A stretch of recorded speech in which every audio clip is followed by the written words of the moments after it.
All right, the first story on India Global that we're addressing right now is the latest as far as Bangladesh is concerned. Now, Bangladesh has been a country that's been in flux since the 5th of August when Sheikh Hasina fled Dhaka, and since then the country has been coming to terms with the turmoil it faced. Now, the latest is that the country has got over $200 million of fresh aid from the United States. Senior officials of the US State Department visited Bangladesh, and besides the aid package that has been given to Dhaka, several other issues were also discussed, including the reform roadmap that Yunus's government has in place that will pave the way for democratic credentials and the democratic framework to be restored. And that's the big question that we are asking right now, that as United States increases and gives fresh aid to Bangladesh, is it looking at a larger role? Remember, Sheikh Hasina had made some very sweeping allegations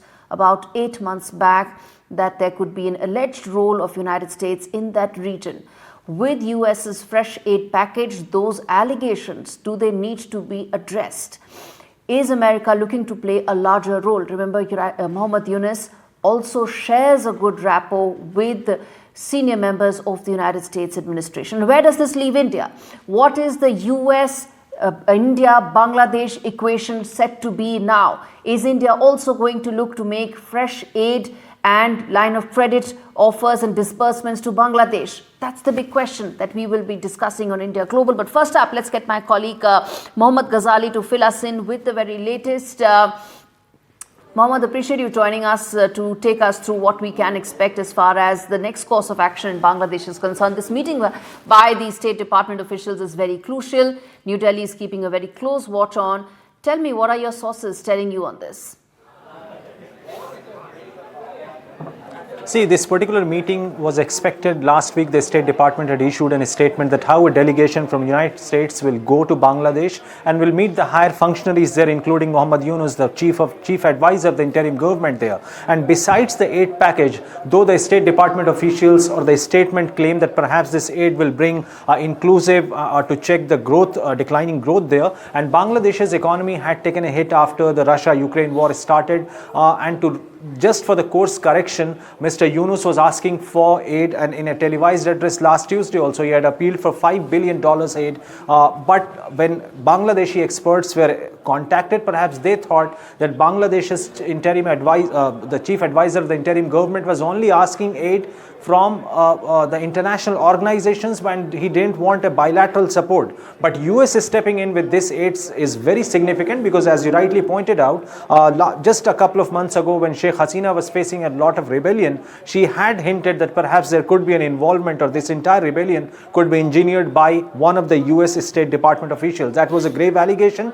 No clarification or sort of comment was given by the US State Department about it, but this meeting is very significant considering the point that US also wants to involve itself with the new administration there. Earlier, the Bangladesh watchers perhaps said that Mr. Yunus will not seek any aid from neighboring countries, but yes, with this significant aid coming from US, perhaps more countries are also expected to gain dominance in Bangladesh by providing them aid.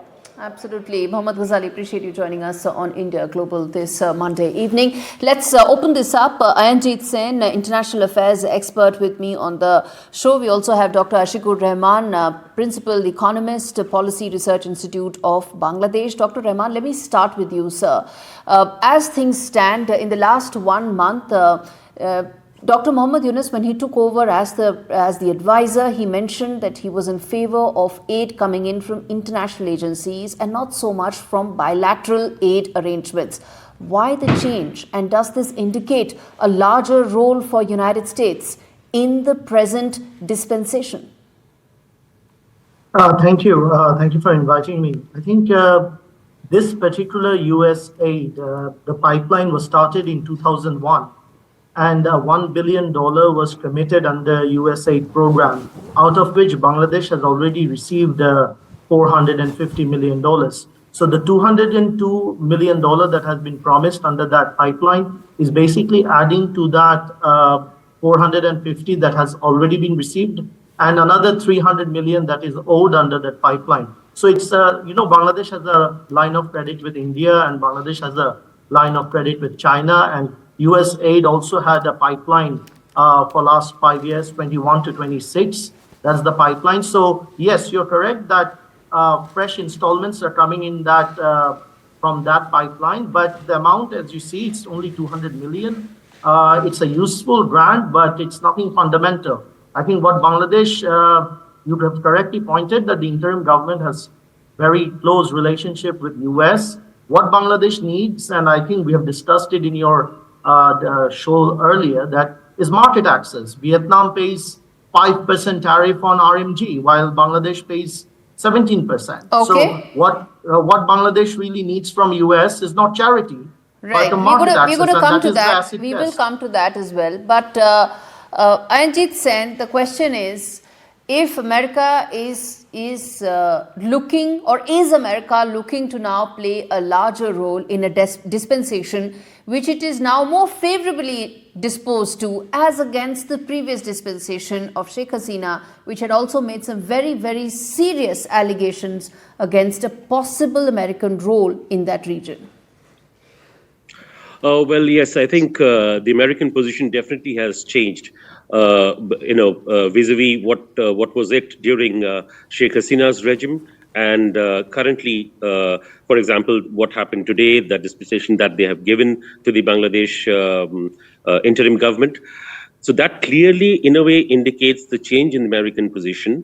And also one more aspect important as to figure out whether this will precipitate in any way to do with further help coming in from countries which Bangladesh may not have expected or may not be expecting, but there may be some surprises on the way post this US decision. You're saying it will open floodgates to more bilateral aid coming in for Bangladesh, right?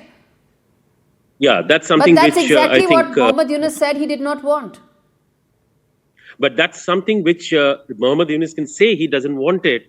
But at the end of the day, the current Bangladesh economy, as it stands, of course, it's coming through debt all across, and there would be countries which would be ready to give some aid, but it all depends whether Yunus accepts it or not. That's a second point of action. But at least what the American disbursement, the decision that the Americans have taken today is definitely going to open the floodgates for sure. Okay. But it depends on Mr. Sen, I'm going to come back to ask you about the India position on this. What should be New Delhi's options? But Dr. Rahman, talk to me about the fact that if America is looking to play a larger role, Mohammad Yunus is also looking to revisit his earlier position that he would prefer only multilateral agencies to fund Bangladesh's next phase of restoration of the economy, so to say. In the wake of these changes, where does this leave the Bangladesh-America relationship, and is it now completely transformed under Mohammad Yunus's tenure in just a couple of weeks? So, as I said, that the aid or loans on its own, if I may speak frankly, I don't see will be fundamental in transforming Bangladesh. Bangladesh is competing in a global market with countries like Vietnam. America-Bangladesh relationship. Yes, so I personally feel, yes, you can say that they have a special relationship now with the interim government. But if really US has to walk the talk in terms of proving its friendship, it will come down to far bigger questions concerning market access and what kind of tariff Bangladeshi products face in US market. Because I'm sure if there is larger alignment, some of these trade specific issues can also be ironed out. And that's not my question, sir. That is going to be the acid test for the government, because charity these are trade-related, tariff-related specific issues. My question is slightly larger, which is that, Dr. Rahman, in just a couple of months, there's been a complete transformation in America's position as far as Bangladesh is concerned. Does this now impact Dhaka's relationship with New Delhi as well?